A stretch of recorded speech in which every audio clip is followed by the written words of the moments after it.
தமிழக முன்னாள் முதலமைச்சர் ஜெயலலிதாவின் மர்ம மரணத்தில் உள்ள உண்மையை வெளிக்கொணர கோரி உச்சநீதிமன்ற தலைமை நீதிபதிக்கு கேரளாவைச் சேர்ந்த பெண் ஒருவர் கடிதம் எழுதியுள்ளார்.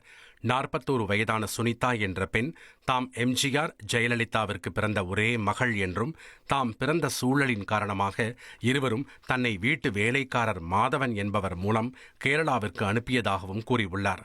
தனது 2.5 வயதில் தனது தந்தை எம்ஜிஆர் இறந்துவிட்டதாகவும் 18 வயதின் போது DNA பரிசோதனை செய்ததில் ஜெயலலிதா தனது தாயார் என தெரிய வந்ததாகவும் குறிப்பிட்டுள்ளார்.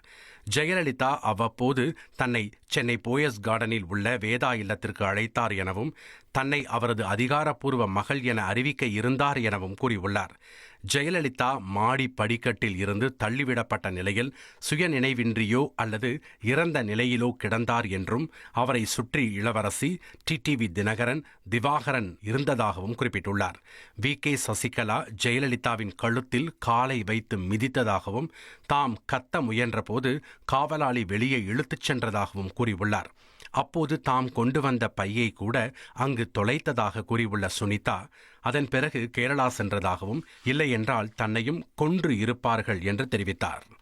கடந்த 8 ஆண்டுகளாக இந்த உண்மையை வெளியே கொண்டுவர வேண்டும் என்று யோசித்ததாகவும் தனது 2 குழந்தைகளின் பாதுகாப்பு கருதி வெளியே சொல்லவில்லை என்று கூறியுள்ளார்.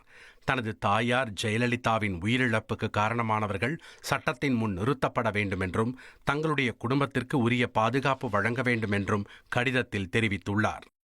ட்ரெண்டை ஃப்ரெண்ட் ஆக்கிக்கோங்க. தந்தி டிவியின் சப்ஸ்கிரைபர்ஸ் அண்ட் ஃபாலோவர்ஸ் குடும்பத்தில் நீங்களும் இணையுங்க.